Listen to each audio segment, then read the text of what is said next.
अस्सलाम वालेकुम। आज हम पढ़ने वाले हैं प्राइवेट कंस्ट्रक्टर इन जावा। मतलब ऊप्स में हम प्राइवेट कंस्ट्रक्टर पढ़ने वाले हैं। सबसे पहले प्राइवेट कंस्ट्रक्टर बनाते कैसे हैं तो उसका हम सिंटैक्स देख लेते हैं। हम लोग ने क्लास लिखी, क्लास नेम लिखा, उससे हमारा क्या होगा, इससे हमारी क्लास बन जाएगी। एग्जाम्पल मैं इधर लिख देती हूँ। समझे क्लास ए है आपका नाम, ए यूँ, फिर इधर प्राइवेट लिखो। अगर प्राइवेट नहीं लिखते तो वो डिफ़ॉल्ट हो जाता है। फिर इधर ए लिख के यहाँ पे आपको जो भी कंस्ट्रक्टर के अंदर लिखना है लिखो, और फिर से क्लोज़ करके क्लास को भी क्लोज़ कर दो। इस तरह हमारा बनता है प्राइवेट कंस्ट्रक्टर। ठीक है, तो हम ये मैंने पॉइंट्स लिखे हुए हैं। What is private constructor? Private constructor क्या होता है? बस कंस्ट्रक्टर के आगे प्राइवेट लिख दो तो वो प्राइवेट हो जाता है। लेकिन इसके नुकसान क्या होते हैं? मतलब इसका फ़ायदा भी होता है, नुकसान भी होता है। फ़ायदा ये होता है कि एक बार प्राइवेट हो गया तो दूसरी क्लासेस इसे एक्सेस नहीं कर सकती। लेकिन नुकसान ये है कि दूसरी क्लासेस अब उसे एक्सेस नहीं कर सकती। तो बनाने का फ़ायदा क्या रहा? इसका फ़ायदा असल में ये होता है कि कोई और क्लास इसमें चेंजेस नहीं कर सकती। आपका एक चीज़ बन गई है, अब कोई और इसे चेंज नहीं कर सकता अपने हिसाब से, तो वो आपके हिसाब से ही रहेगी। ठीक है, अभी हम ये पढ़ रहे हैं कि देखो, समझो आपने एक ये बना लिया, प्राइवेट कंस्ट्रक्टर बना लिया आपने। प्राइवेट कंस्ट्रक्टर बना लिया तो एक बार जब प्राइवेट कंस्ट्रक्टर किसी क्लास का बन गया तो वो क्लास भी आप एक्सेस नहीं कर सकते। मतलब हम सोचते हैं कि प्राइवेट कंस्ट्रक्टर के साथ लगा हुआ है तो वो कंस्ट्रक्टर एक्सेस नहीं कर सकते, राइट?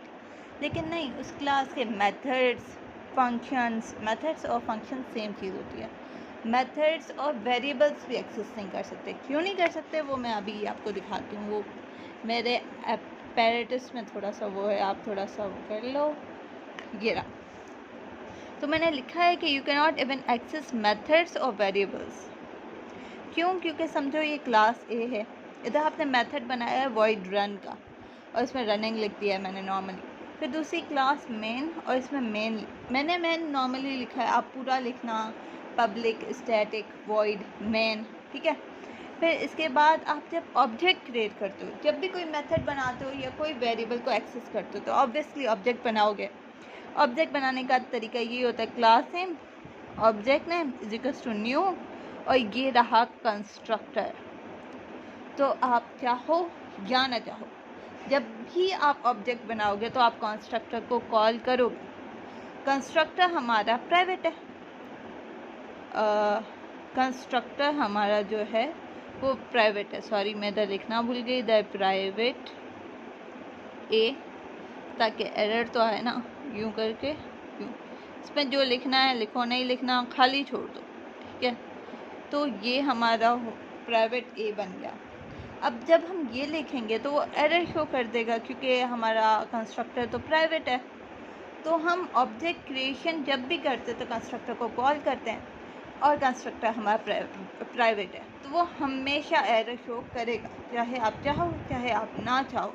आप मतलब उस जिस क्लास में प्राइवेट कंस्ट्रक्टर है उसके पब्लिक मेथड्स, ये वैसे डिफ़ॉल्ट है, मैं पब्लिक लिख देती हूँ ताकि आपको क्लियर हो जाए। ये मेथड जो है ये पब्लिक है, तो पब्लिक मेथड भी आप एक्सेस नहीं कर सकते। और इधर जो है, इधर भी मैं फिर से भूल गई हूँ, मैं लिख देती हूँ प्राइवेट ए। ठीक है, इधर आपको कुछ भी लिखना है आप लिख लो, नहीं लिखना खाली छोड़ दो क्योंकि वैसे भी एक्सेस तो कर ही नहीं सकते। तो प्राइवेट कंस्ट्रक्टर है। तो इधर भी जब भी हम वेरिएबल को एक्सेस करते कैसे करते हैं, पहले उस क्लास का हम ऑब्जेक्ट बनाते हैं, ये रहा ऑब्जेक्ट क्रिएट किया, और ये रहा कंस्ट्रक्टर कॉल। ऐसा हो ही नहीं सकता कि आप ऑब्जेक्ट बनाओ और कंस्ट्रक्टर को कॉल ना करो। कंस्ट्रक्टर प्राइवेट है, एरर शो करेगा, ये भी एरर शो करेगा। इसीलिए आप वेरिएबल को भी एक्सेस नहीं कर सकते, मेथड को भी एक्सेस नहीं कर सकते। अब देखो, दूसरी क्लास है एक्सेस ही नहीं कर सकते तो प्राइवेट कंस्ट्रक्टर का फ़ायदा क्या हुआ? ठीक है, और हम लोग किस तरह एक्सेस करें? लाइक आप कह रहे होंगे ना कि भाई हम मेथड्स उसके एक्सेस करने हैं ना, उस क्लास के मेथड ही एक्सेस नहीं कर सकते, वेरिएबल ही एक्सेस नहीं कर सकते, तो फ़ायदा ही नहीं हुआ। तो 3 स्टेप्स हैं, मतलब 3 सॉल्यूशंस हैं, आप इनमें से कोई भी कर सकते हो। इसके ज़रिए आप प्राइवेट कंस्ट्रक्टर, मतलब प्राइवेट कंस्ट्रक्टर होने के बावजूद भी आप चीज़ें एक्सेस कर सकते हो, ठीक है। सबसे पहला मेथड हमारा ये है कि आपके जो भी मेथड है जिसको हमें एक्सेस करना है, इधर मैं फिर से अल्लाह ये प्राइवेट लगा देती हूँ, प्राइवेट कंस्ट्रक्टर बनाया, ये रहा, ठीक है। तो ये प्राइवेट कंस्ट्रक्टर है इसमें। तो सॉल्यूशन बन ये है कि मेथड जो भी है उसको स्टैटिक बना दो। अब स्टैटिक बना दिया मेथड को आपने, एक बार मेथड स्टैटिक बन गया, अब आपको ज़रूरत ही नहीं है ऑब्जेक्ट क्रिएट करने की, मतलब कंस्ट्रक्टर को कॉल करने की ज़रूरत नहीं है। उसको कैसे कॉल करते हैं वो भी मैं आपको दिखा रही हूँ। तो बेसिकली क्लास ए में प्राइवेट कंस्ट्रक्टर मैंने बनाया। अब इसी क्लास ए में मैंने वॉइड मतलब मेथड बनाया रन का, जो कि कह रहा है SOUT साउट रन। SOUT मैं शॉर्ट फॉर्म लिखती हूँ, मुझे आदत है। आप प्लीज़ पेपर में अगर आपको लिखना है तो आप पूरा लिखेंगे system.out.println, ओके। मैंने शॉर्ट फॉर्म यूज़ किया, आप पेपर में नहीं कर सकते शॉर्ट फॉर्म यूज़। तो ये SOUT रन लिख दिया है मैंने। अब मुझे क्या करना है, इसको कॉल करना है, क्योंकि ये ऑब्वियस है। देखो, आप अगर ये सोच रहे हो कि मैं आपको ये बता रही हूँ कि इसको एक्सेस कैसे करना है, नहीं, ये बता रही हूँ उसके अगर उसी क्लास के मुझे मेथड्स को कॉल करना है तो वो कैसे करूँ। मेथड को आपने ये स्टैटिक बना दिया, इसके बाद बी क्लास में मेन बना के, क्योंकि ये स्टैटिक है, स्टैटिक जब भी होगा आपको ऑब्जेक्ट बनाने की ज़रूरत नहीं है। आप बस क्लास नेम लिखो डॉट फंक्शन का नेम, मतलब मेथड का नेम। तो क्लास नेम डॉट मेथड का नेम लिखोगे and you are good to go. आपको ज़रूरत नहीं है ऑब्जेक्ट क्रिएशन की, हेंस आपको ज़रूरत नहीं है कंस्ट्रक्टर को कॉल करने की, बस आप मेथड का नाम डॉट रन। लेकिन एक और भी सॉल्यूशन था, मतलब आप समझो कि मतलब वो, हाँ इधर है, सेकंड में है। तो सॉल्यूशन दूसरा क्या है, पहला तो ये हो गया दूसरी क्लास से कैसे एक्सेस करें। दूसरा सॉल्यूशन, दूसरी क्लास से एक्सेस करने की ज़रूरत ही क्या है, उसी क्लास से एक्सेस कर लो। तो देखो, सेम क्लास से एक्सेस कर लो, क्यों? क्योंकि प्राइवेट का मतलब होता है दूसरी क्लास एक्सेस नहीं कर सकती, वही क्लास एक्सेस कर सकती है, ठीक है। ये मैं पूरा दिखा देती हूँ, आई होप पूरा दिख रहा हो आपको, ठीक है। अब क्लास ए है, एक सेकेंड, मुझे ये आपको पहले उसमें इंटेलिजेंस पे करके दिखाना चाहिए ताकि आपका क्लियर होता चला जाए, ठीक है। तो मैं ये करने से पहले इसको मैं आपको इंटेलिजेंस पे करके दिखा देती हूँ, ठीक है। तो मेरा इंटेलिजेंस मैं ओपन कर रही हूँ, आप तब तक मैं होल्ड कर रही हूँ, मैं टाइप कर रही हूँ ना, इसलिए एक सेकेंड। तो गाइस मैंने कोड लिख लिया है, अभी मैं आपको एक्सप्लेन कर रही हूँ। लाइक हम लोग स्लो चलेंगे बिकॉज कोड एक्सप्लेन करना बहुत इम्पोर्टेंट है। तो है इट इज़, इसमें एक सेकेंड, हाँ ये क्लास जो है हमारी क्लास ए है और इसमें मैंने प्राइवेट नाम का कंस्ट्रक्टर ए बनाया, क्योंकि ऑब्वियसली आप सबको पता है कि कंस्ट्रक्टर का नेम क्लास नेम ही होता है। मैं इसके लिए कंस्ट्रक्टर की एक सिंपल वीडियो अलग बना लूँगी, लेकिन अभी के लिए आपको पता होना चाहिए कि कंस्ट्रक्टर का नाम क्लास का नेम होता है। प्राइवेट ए, मैंने इसको प्राइवेट कर दिया है और इधर लिख दिया इनसाइड ए, ठीक है। फिर मैंने उसी क्लास ए में वॉइड रन बनाया, मतलब एक मेथड बनाया रन के नेम से। फिर क्लास बी में मैं क्या कर रही हूँ, एक ऑब्जेक्ट बना रही हूँ। तो आप देख सकते हैं जब भी ऑब्जेक्ट क्रिएट कर रही हूँ तो ऑब्वियसली ऑब्जेक्ट में कंस्ट्रक्टर को कॉल किए बगैर क्रिएट नहीं कर सकती। और ये देखें एरर दिखा रही है, क्यों एरर दिखा रहा है कि ये प्राइवेट है ए आपका। मैं इसे रन करके भी दिखा देती हूँ। देखें, मैं ऑब्जेक्ट बनाऊँगी वरना मैं मेथड को कॉल नहीं कर सकती। मैं ऑब्जेक्ट बनाऊँगी तो ऑब्जेक्ट बनाने का तरीका ये फिक्स्ड है, ठीक है। तो ऑब्जेक्ट बनाऊँगी तो ऑब्वियसली मैं कंस्ट्रक्टर को कॉल करूँगी, मेरे पास चॉइस नहीं है कि मैं ऑब्जेक्ट बनाऊँ कंस्ट्रक्टर को कॉल ना करूँ। ऑब्जेक्ट बनाते वक्त कंस्ट्रक्टर को कॉल होती है। अभी मैं इसे रन कर रही हूँ, ठीक है। तो आप खुद देख लो कि इसमें एक सेकेंड ओके, मैं इसे रन कर रही हूँ, ये रन हो रहा है।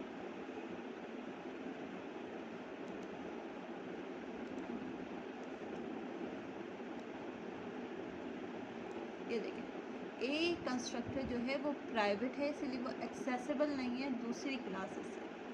इसका मैंने सोल्यूशन आपको बताया था कि मैं मेथड को स्टैटिक बना दूँ, फिर मुझे ऑब्जेक्ट बनाने की ज़रूरत नहीं पड़ेगी। ये ना मेथड, इधर मैंने लिख दिया इसके आगे स्टैटिक, अब ये बन गया स्टैटिक। अब ये मेथड स्टैटिक बन गया, अब मुझे ऑब्जेक्ट बनाने की ज़रूरत नहीं है। मैं इसे कॉल कर सकती हूँ, कैसे कॉल करूँगी? क्लास नेम डॉट मेथड का name, class name dot method का नेम, रिपीट कर रही हूँ, क्लास नेम डॉट मेथड का name, that's how you call it. अभी मैं इसको रन करके दिखाती हूँ आप लोगों को।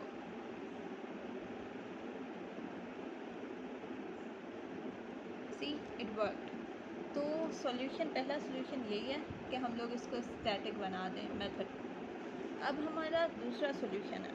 दूसरा सॉल्यूशन मैं पहले आपको पेपर पे एक्सप्लेन कर देती हूँ और फिर हम इंटेलिजेंट आईडी पे भी कर लेंगे।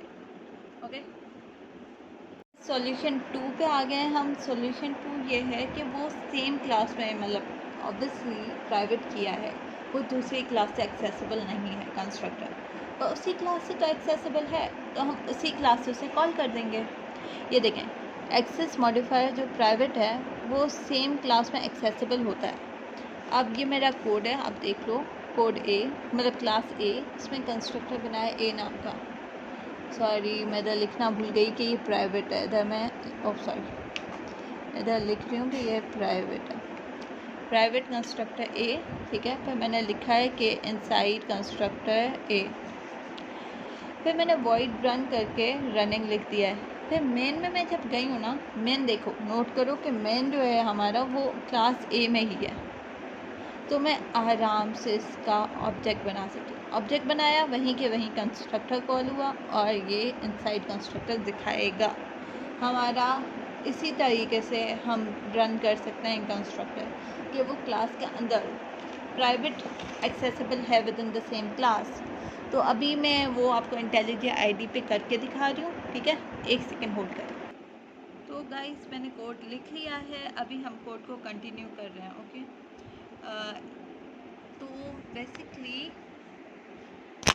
तो बेसिकली हमारा ये क्लास ए है, हमारी ये क्लास ए है, इसके अंदर मैंने प्राइवेट कंस्ट्रक्टर बना लिया। ए के अंदर प्राइवेट कंस्ट्रक्टर, स्क्रीन क्लियर नहीं है, मैं क्लियर कर देती हूँ। तो क्लास ए के अंदर ये हमारा प्राइवेट कंस्ट्रक्टर है, यस बेटर। तो क्लास ए में ये हमारा प्राइवेट कंस्ट्रक्टर है। प्राइवेट कंस्ट्रक्टर में इनसाइड ए वही लिखा है। इस बार मैंने मेथड को स्टैटिक नहीं बनाया, सी स्टैटिक नहीं लिखा हुआ, तो ये मेथड स्टैटिक नहीं है इस बार। और फिर उसी क्लास के अंदर मैंने मेन बनाया। मेन में मैं ऑब्जेक्ट बनाए और ऑब्जेक्ट बना के ऑब्जेक्ट डॉट रन लिखा है, तो वो प्रिंट हो जाएगा। क्यों हो जाएगा? क्योंकि इस बार क्लास सेम है, प्राइवेट है, प्राइवेट सेम क्लास में एक्सेसिबल होता है, तो हमने उसको सेम क्लास में रख दिया और इससे हम उसे एक्सेस कर सकते हैं। ये देखें, इनसाइड ए हमारा कंस्ट्रक्टर भी चला है और फिर वॉइड रन भी चला है। इधर कंस्ट्रक्टर कॉल किया था मैंने, तो कंस्ट्रक्टर चल गया। फिर obj डॉट रन लिखा है, तो ये रन का भी चल गया। आप आउटपुट में दोनों देख सकते हो, like here it is. I don't know कि आपको नहीं दिख रहा, लेकिन यू कैन सी के दोनों रन हुए। पहले मैंने मैंने कंस्ट्रक्टर को कॉल किया, तो कंस्ट्रक्टर रन हुआ है मेरा। फिर मैंने कॉल किया है मेथड को, तो मेरा मेथड रन हो गया, दोनों काम हो गए। अभी सॉल्यूशन 3 की तरफ चलते हैं। लाइक मुझे सबसे रीज़नेबल जो लगा है, वो सबसे रीज़नेबल मुझे वही लगा है, मेथड 3। क्योंकि देखो, मुझे ये लगता है कि कंस्ट्रक्टर को दूसरी क्लास से कॉल करना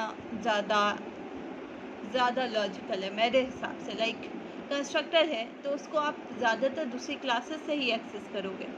तो जो सॉल्यूशन 2 है वो सेम क्लास वाला इतना सही नहीं है मेरे हिसाब से, क्योंकि सॉल्यूशन 1 भी ये था कि हम लोग जो है उसको स्टैटिक बना दें। वो भी रीज़नेबल है कि स्टैटिक बना दो, ठीक है, चलो एक्सेसिबल तो हो गया ना कम से कम। अभी सॉल्यूशन 3 की तरफ चलते हैं। अभी ये है मेरा सॉल्यूशन नंबर 3। तो इसमें बेसिकली क्या है, हम दिस कीवर्ड यूज़ कर रहे हैं। दिस कीवर्ड कैसे यूज़ कर रहे हैं, ये आज एक्सप्लेन इट टू यू। ये क्लास ए है हमारी, फिर से इसमें प्राइवेट प्राइवेट कंस्ट्रक्टर है ये मेरा, जिससे मैं एक्सेस नहीं कर सकती दूसरी क्लास से। और फिर दूसरा है पब्लिक वो क्या है, कंस्ट्रक्टर, पब्लिक कंस्ट्रक्टर है, ठीक है, पब्लिक कंस्ट्रक्टर है और इसमें मैंने इंट एक्स पास किया है। फिर मैंने दिस, जब भी दिस और ब्रैकेट लगाते हैं ना, इसका मतलब होता है इसी क्लास में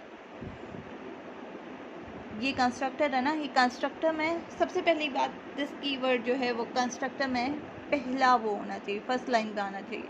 अगर मैं इसको ऊपर लिखती ना और इसको सेकंड लाइन पे लिखती या थर्ड लाइन पे लिखती या फोर्थ लाइन पे लिखती तो एरर शो होता। दिस कीवर्ड हमेशा फर्स्ट लाइन ऑफ कंस्ट्रक्टर में ही आता है। मैं ये इंटेलिजेंट पे आपको करके दिखा दूंगी, हमेशा एरर शो करता है। मैंने बहुत बार ट्राई किया, मैं आपको भी करके दिखा दूंगी कि एरर शो करेगा। This keyword has to be the first has to be in the first line, like constructor की फर्स्ट लाइन में ही आना चाहिए, वरना वो एरर शो करेगा, हमेशा करेगा। फिर जब दिस लिखा है ना, दिस रिप्रेजेंट करता है कंस्ट्रक्टर को।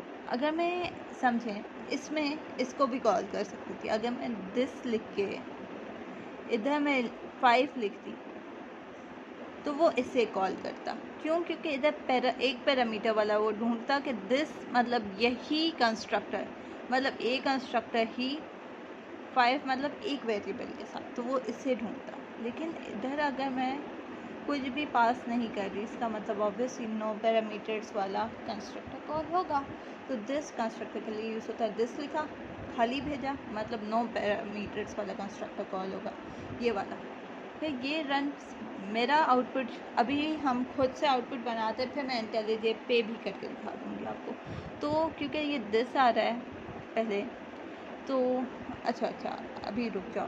प्राइवेट ए इनसाइड कंस्ट्रक्टर लिख दिया मैंने। फिर दिस मतलब ये इसको कॉल करेगा, इसको ये वाला जो है फंक्शन ये पब्लिक है, ये इसको कॉल कर सकता है क्योंकि ये सेम क्लास में है। सेम क्लास से हम इजीली कॉल कर सकते हैं प्राइवेट कंस्ट्रक्टर को भी। फिर मैंने लिखा है कि x is equals to x print कर दो, ठीक है। अब क्लास बी है, मेन मेथड बनाया है, आप लोग main method public static void main करके लिखना। मैंने लिखा है शॉर्ट फॉर्म, आप पेपर में मत लिखना। फिर मैंने ए का जो है वो ऑब्जेक्ट क्रिएट किया, A OBJ is equals to new A, और इधर मैंने पास कर दिया 5। अब मैंने 5 क्यों पास किया? क्योंकि इधर इंट एक्स है और मैं इसे एक्सेस तो कर नहीं सकती, ये प्राइवेट है, मैं एक्सेस कर सकती हूँ सिर्फ इसे क्योंकि ये पब्लिक है। तो पब्लिक को एक्सेस करने के लिए इधर इंट एक्स से तो मुझे पैरामीटर पास करना होगा। इट्स नॉट पॉसिबल कि मैं पैरामीटर पास ही ना करूँ, या ज़्यादा पैरामीटर्स पास करूँ या कम पैरामीटर्स पास करूँ। इधर जितने पैरामीटर्स हैं इधर भी उतने होने चाहिए, तो मैंने एक पैरामीटर इधर पास कर दिया और इस तरह ये इधर 5 गया। दिस पहले ये प्रिंट होगा, इनसाइड अ कंस्ट्रक्टर पहले प्रिंट होगा मेरा कंस्ट्रक्टर, और फिर दिस, ये काम हो गया हमारा। फिर ये वापस आएगा इधर, फिर x is equals to plus x, हमारा आउटपुट होगा x is equals to plus x की वैल्यू क्या पास किया? 5 पास किए, इधर 5 ही प्रिंट होगी। That is how it will work. मैं ये कोड आपको करके दिखा देती हूँ इंटेलिजेंट आईडी पे। तो गाइस कोड मैंने लिख लिया है, अभी बात आती है एक्सप्लेन करने की, तो I am here to explain anyway. तो ये क्लास हमारी ए है, इसके अंदर प्राइवेट कंस्ट्रक्टर है, राइट। ये फिर हमारी दूसरी क्लास है, इधर मैं पब्लिक लिख भी सकती हूँ और पब्लिक नहीं लिखती तो वो डिफ़ॉल्ट हो जाता है, और डिफ़ॉल्ट भी दूसरी क्लासेस से एक्सेसिबल होता है, ठीक है। तो ये पब्लिक लिख दिया मैंने ताकि आप लोगों को कन्फ्यूजन ना हो, तो पब्लिक लिखा है। फिर ये जो है वो दिस मतलब ये वाला कंस्ट्रक्टर, मतलब ये वाला क्यों? क्योंकि इधर कोई पैरामीटर नहीं लिखा। फॉर इंस्टेंस अगर मैं इधर लिखती ए नाम का ही एक और लिखती, इधर मैंने लिख दिया इंट ए और कॉमा इंट बी, ठीक है, और यूँ कर दिया, और इधर लिख दिया SOUT A is equals to plus A, और फिर B is equals to plus B. ठीक है, ज़रूरी नहीं है कि मैं दिस से इसी को कॉल करूँ। ठीक है, मैं इसको भी कॉल कर सकती हूँ। अगर मैं इधर दिस में लिख देती हूँ 5,9, तो वो ऑब्वियसली 5,9 मतलब वो ये वाला समझेगा, वो समझेगा कि मुझे इसको कॉल करना है, तो वो इसको कॉल करेगा। मैं करके दिखा देती हूँ आप लोगों को कि 5,9 के ग्रेट रन।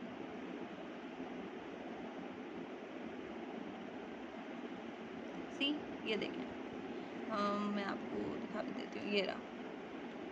तो बेसिकली ये क्या हो रहा है, मैंने सबसे पहले नॉर्मल एक पैरामीटर वाले कंस्ट्रक्टर को कॉल किया, वो ये है। फिर इसने देखा कि मुझे उसे किस कंस्ट्रक्टर, दिस मतलब कंस्ट्रक्टर कितने पैरामीटर्स, 2 पैरामीटर वाले कंस्ट्रक्टर को कॉल करना है उसे। तो उसने क्या किया, उठाया 2 कंस्ट्रक्टर वाला वो कंस्ट्रक्टर जिसका नाम भी ए हो, तो उसे ये मिला और फिर इसने ये प्रिंट कर दिया। ये प्रिंट करने के बाद वो वापस इधर आया और फिर उसने x is equal two plus x की वैल्यू क्या पास की हमने, 5 प्रिंट कर दी।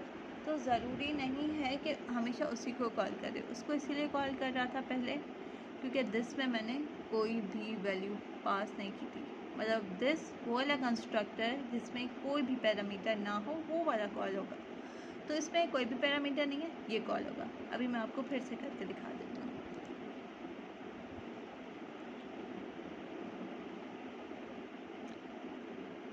ये देखो, दिस मतलब जिस वो कंस्ट्रक्टर ए का वो कंस्ट्रक्टर जिसमें कोई भी पैरामीटर ना हो, तो इनसाइड ए हो गया। ठीक, ये x is equals to plus x हो गया। अभी मैं फ़िलहाल कॉम्प्लिकेशन हटाने के लिए इसे हटा रही हूँ और मैं आगे समझाती हूँ। तो हमारा जो सॉल्यूशन 3 है उसको मैं एक्सप्लेन करने लगी हूँ। आप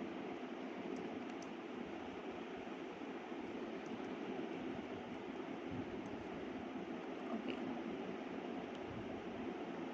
तो इसका सॉल्यूशन ये है कि हम लोग नॉर्मली एक कंस्ट्रक्टर बनाया, प्राइवेट है, दूसरा कंस्ट्रक्टर बनाया वो पब्लिक है। हम एक्सेस करेंगे इस पब्लिक वाले कंस्ट्रक्टर को। ठीक है, ये पब्लिक वाला कंस्ट्रक्टर क्योंकि क्लास ए में है वो प्राइवेट कंस्ट्रक्टर को एक्सेस कर सकता है, कॉल कर सकता है, तो हम इसकी मदद से इसे कॉल कराएंगे। तो ये मैं आपको करके फिर से दिखा देती हूँ।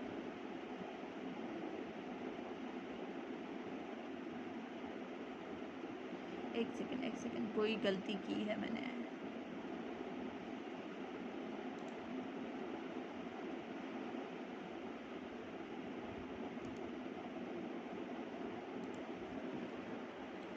हाँ, तो बेसिकली तो फिर हमने एक कंस्ट्रक्टर किसको कॉल किया है, इस वाले को।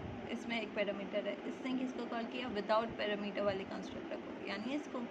सबसे पहले इनसाइड ए लिखा हुआ आया, फिर हम इधर जब पहुंच गए, ये ख़त्म हो गया, तो ये वापस ऑल द वे इधर आएगा। ये दिस हो गया, तो ये इधर आएगा और फिर ये वाली चीज़ हमारी प्रिंट होगी, ये वाली चीज़ भी प्रिंट हो गई।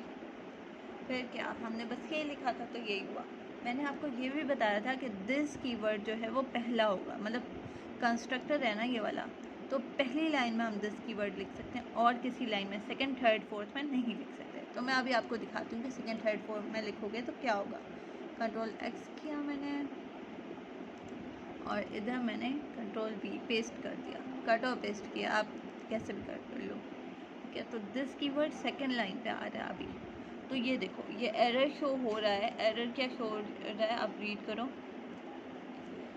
एरर शो हो रहा है, call to this must be the first statement in constructor, जो कि मैं आपको कब से बता रही थी कि दिस जो है वो पहली लाइन होनी चाहिए कंस्ट्रक्टर के अंदर जो हम लिखते हैं। इसके अलावा आपको कुछ भी लिखना है आप उसके नीचे लिखो, आप उसके ऊपर नहीं लिख सकते। This has to be the first line, मतलब फर्स्ट लाइन पे आना चाहिए दिस। अब इसको मैं रन करूं तो हो जाना चाहिए रन। देखते हैं, सी रन हो भी गया। तो मतलब दिस को आप ख्याल रखना कि फर्स्ट लाइन पे लिखो और इस तरह हमारा प्राइवेट कंस्ट्रक्टर कंप्लीट होता है। थैंक यू, और प्लीज़ मेरे चैनल को सब्सक्राइब और लाइक कर देना प्लीज़।